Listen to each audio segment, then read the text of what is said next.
Welcome back to Seen It Before. We're probably going to say something stupid about your favorite movie because we've seen it all before. I'm Danny. And I am Pooh, a.k.a. Boss Pooh at this point now. But, I'm glad to be back on Seen It Before. Congratulations, Pooh. Yeah. The people at home. Boss Pooh the first. They Boss over Pooh here. the first, yeah. The people that they don't. They have no idea. Nah, they have no idea who They call you Lord Pooh the Boss Valerian. Yes, Valerian. You got to get the dreads, though.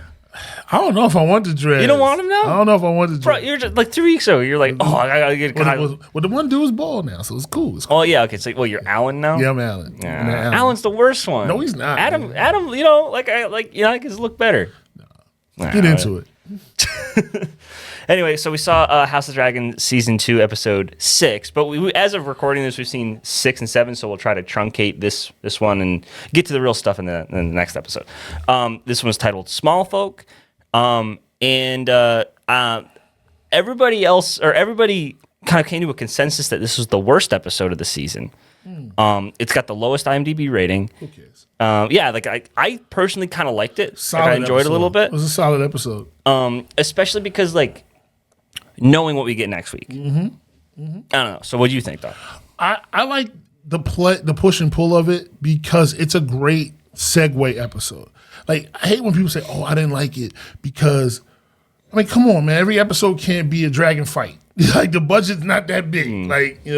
But this one really got into the politics of where we're at in the show, and because the small folk, and I'm picking up on something that George R.R. Martin's putting down. If you notice, even in Game of Thrones, the small folk are really kind of the heroes behind the scenes, where all the kings and the lords and everybody are really kind of like they're playing the Game of Thrones, but the people are the winners or losers of how the game is being played. So I like that aspect of this episode because we get one of the funniest parts of it is Damon still doing his Damon thing in Harrenhal, which I was getting real tired of, and everybody else is getting real tired of. But what's happening in King's Landing with freaking Aemon, nobody wants to talk to Aemon. Everybody realized, do not give Aemon bad news. The best part of it, first, is the two. Well, when we get out, I like that Allison thing when she's distraught because she basically gets kicked off the council. Yep. Her son is basically like, thank you for your service. You're a woman. Please go away. And she was like, but I did, in her head, I did all this. Yeah, I got you here. It's like, okay, bye-bye. Yeah, you did your job. Bye. You did your duty. And then he finds out, his brother's alive and he can move around. He's like, man, let me put some pressure on this dude real quick. Literally. Literally lays on his chest and tells the doggone Maester, nah, he not ready to come back yet. Dang, bro, you playing cold. And then even the Master of Whisperers tries to slide over to him. It's like, hey, da-da-da-da. He's like, oh yeah, I'm bringing back my grandfather. I don't trust you, and I don't like you. Which that's a smart move. It's a smart move, but it's also showing that he's like, I'm not trying to leave this spot. Y'all can sit here. He's feared, not loved. Right. Because when we get to the riot, they got a problem with that though, because Aegon, I'm not sure if he was feared or loved. He was just kind of there. He wasn't there long enough. Yeah, he was just. He's like, oh, this is our guy, I guess. Then you would think at first he was playing you thought that he was going to play a better role, a little one-eyed boy. That's why I like to call him one-eyed, because he's just in his feelings all the time. It was like, there's a blockade going on. The people are hungry. Yeah. So, which is funny. Hold on, I gotta roll the intro real quick. Oh. Yeah, we do. Getting in the groove of the shit. Messing up my groove. Anyway, so Aegon elected, he's our guy. Yeah. But Aemon, wait, what was your point? What were you saying? See, Aemon was starting to make some power. He's making power moves, but he's forgetting the people in the process. Right. So I want to bring that up. It's kind of ironic because this episode is called Smallfolk. Yeah. It's all about the small folk and their perspective and everything. But the whole blockade that they blame Aemon for, or the Greens for, that's because of Rhaenyra. Yes. So, and then Rhaenyra's like, all right, we'll like, we need to gain the support of the small folks. So let's fuck with them a little more and give them food now.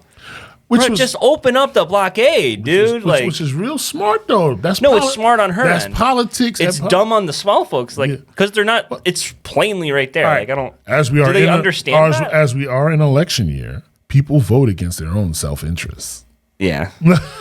Well, so I'm just wondering, because that's kind of like the main thing that the Greens are doing to piss off the small folk. If anything, Aegon was doing more work to include them more. Like he was getting Hugh Hammer on his side and everything.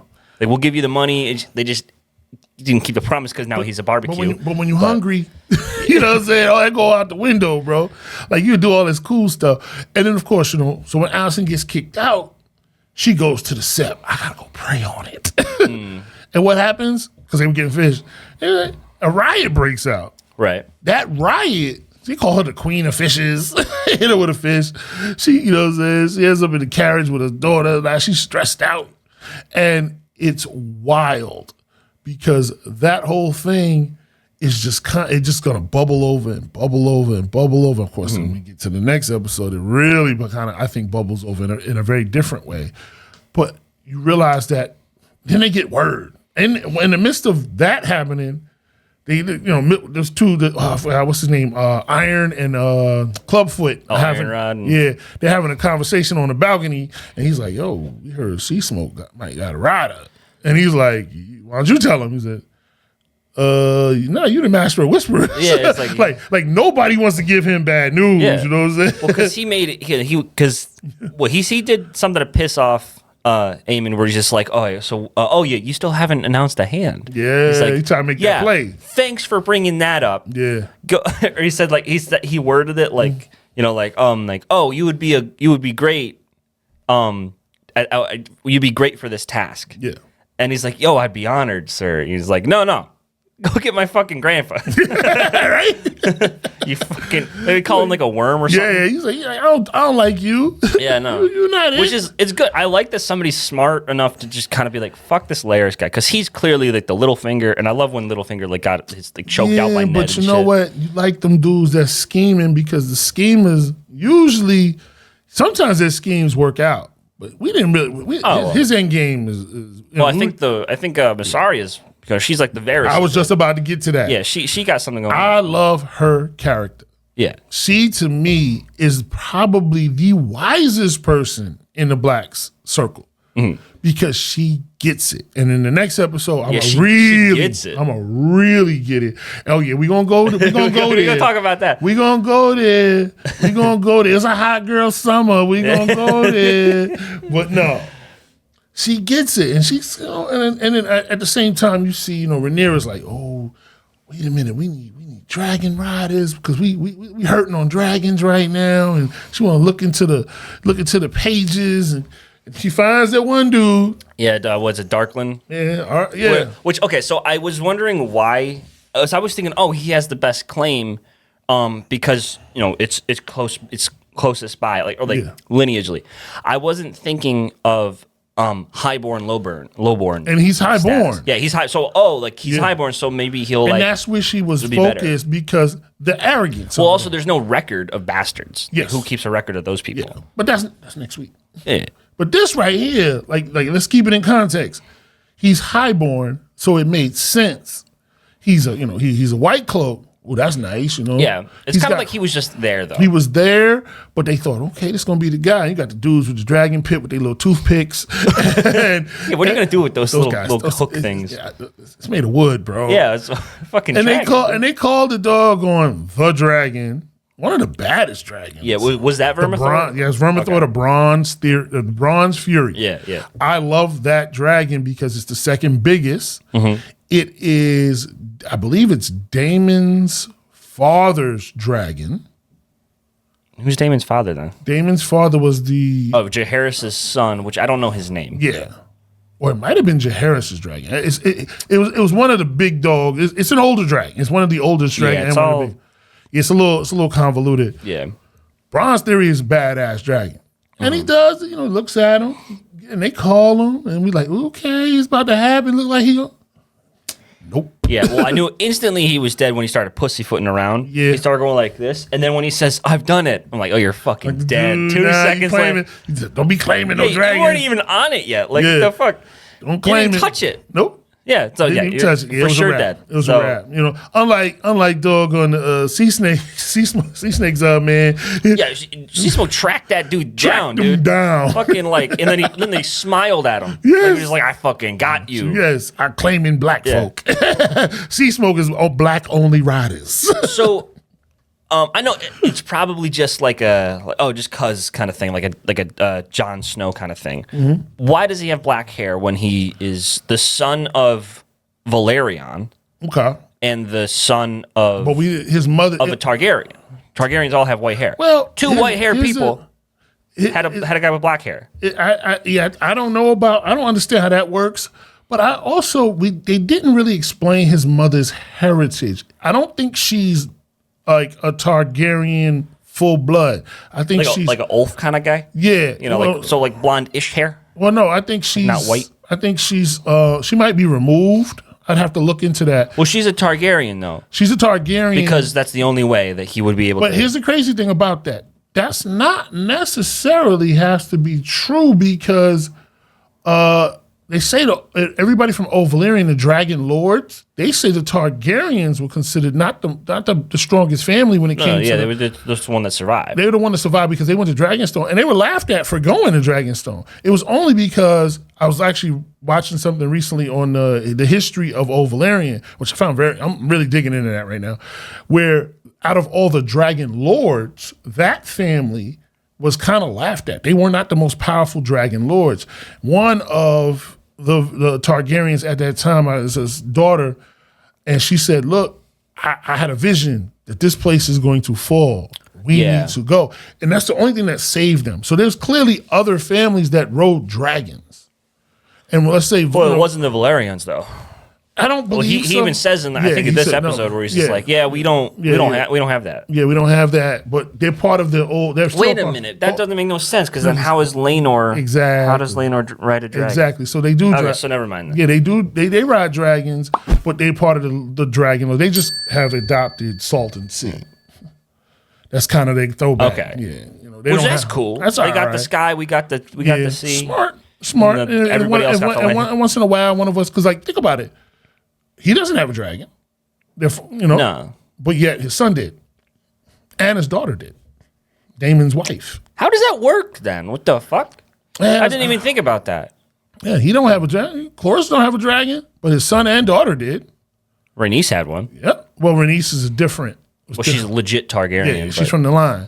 But like, remember Damon's first wife? Died in childbirth. She carved herself. Yeah, she did. And look at the dragon she had. Vagar taking everybody out. Vagar has like what?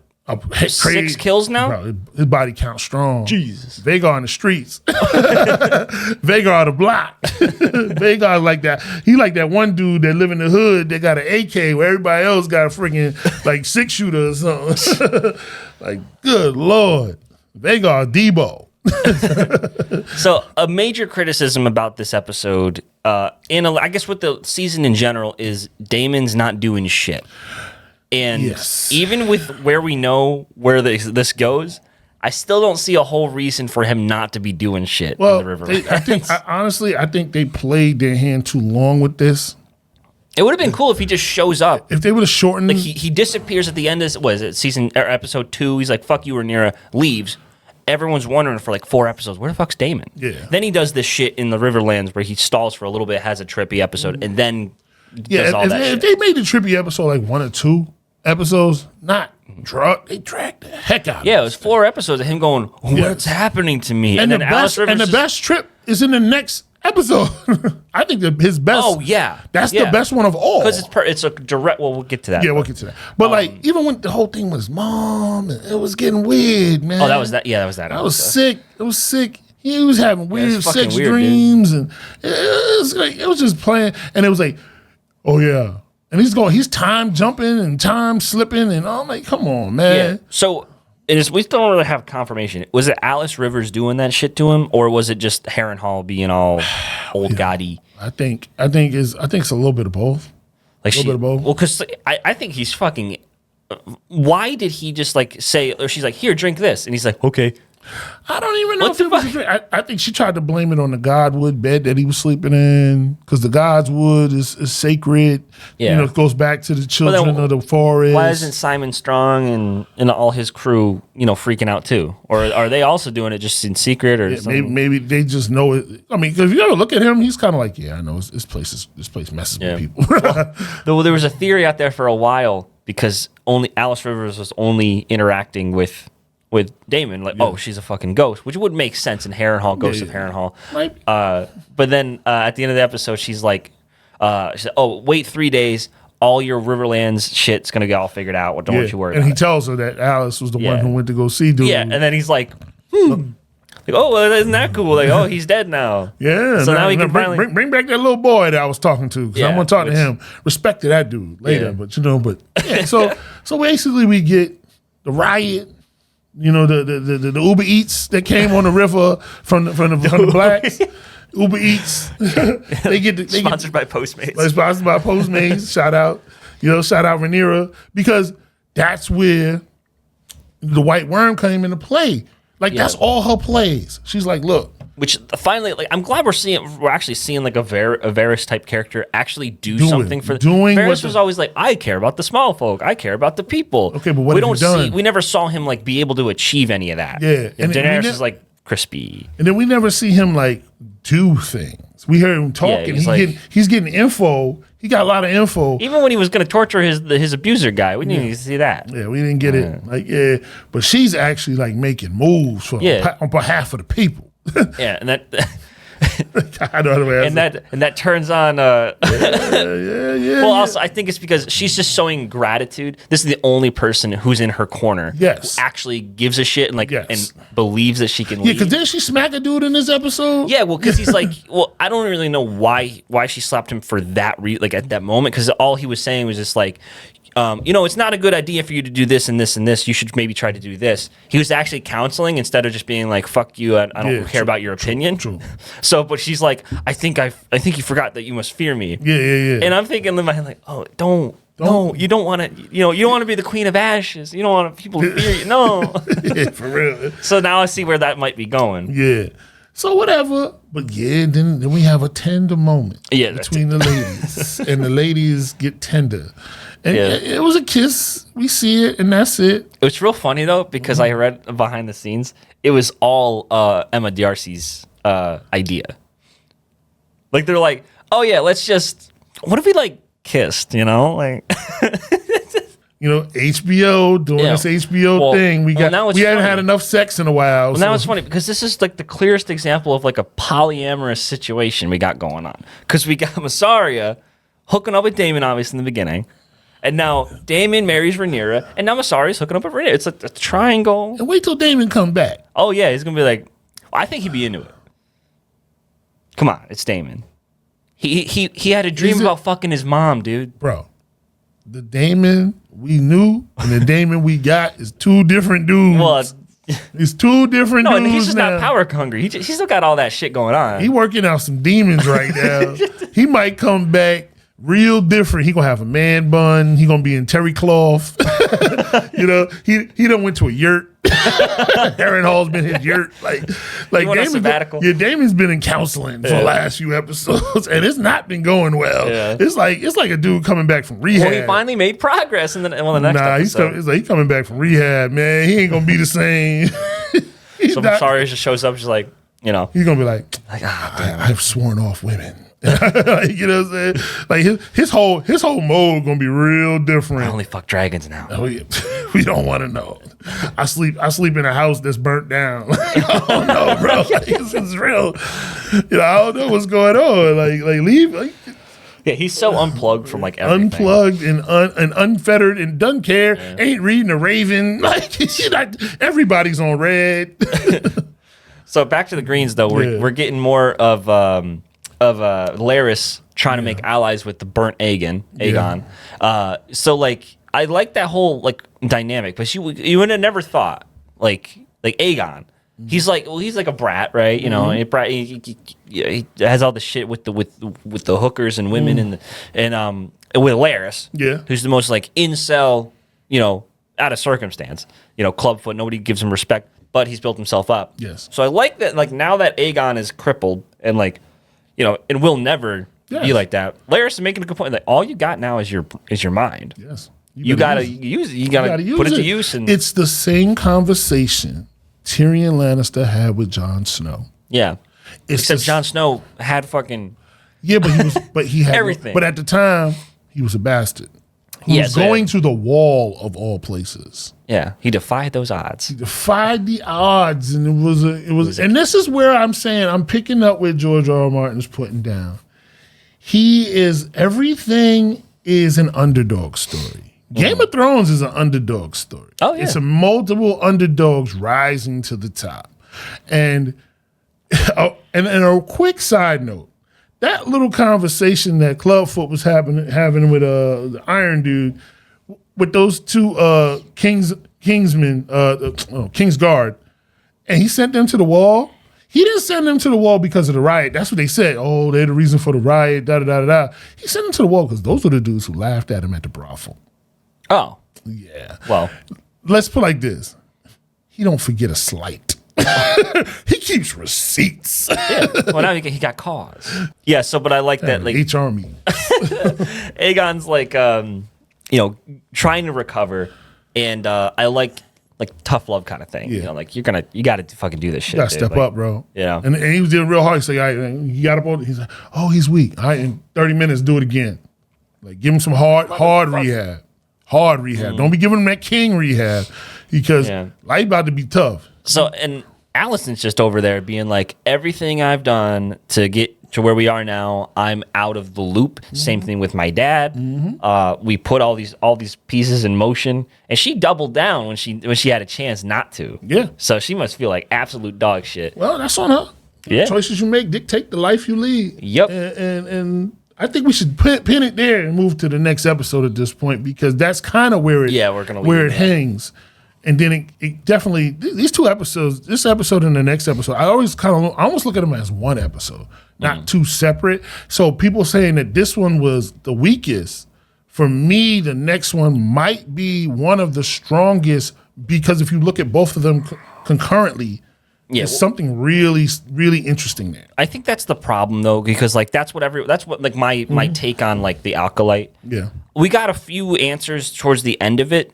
But like during like all the episodes leading up to it, like everyone's like, "This is dog shit. This is dog shit. Nothing's explained. What are we doing here?" And then like, all the defenders, we'll get to it. We'll get to it. There'll be answers later. It all makes sense. But like, in my opinion, I think you should definitely have a strong episode week to week that stands on its own, but can also build to the next thing. But you know what? As you go. Those shows are few and far between.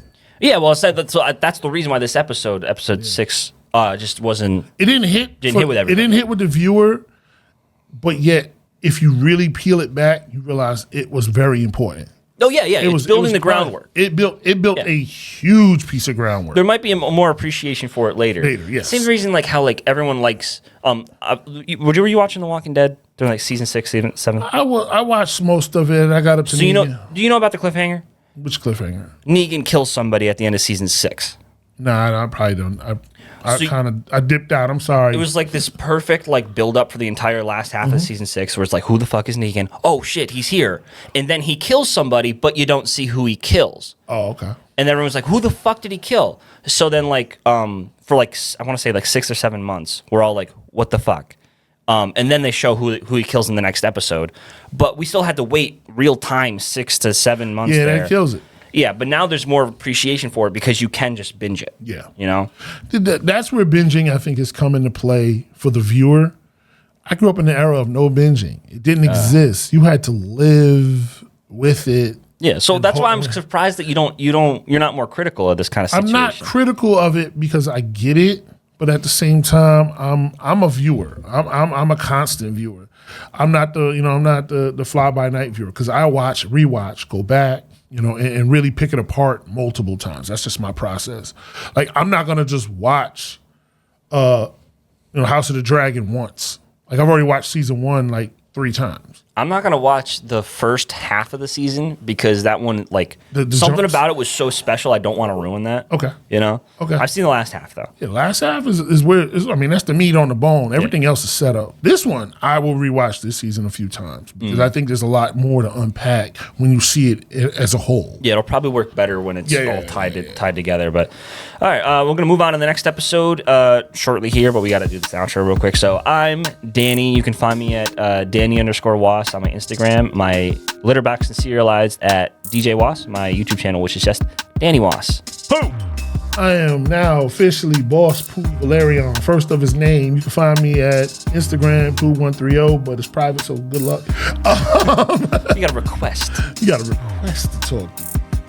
I don't. Me and social media are friends and enemies at the same time. Did you say litterbox or letterbox? Oh, that's a letterbox. Letterbox. Letterbox. Okay, so he got a litterbox. People. Yeah, He's well, one I of do, those. guys. I got a cat.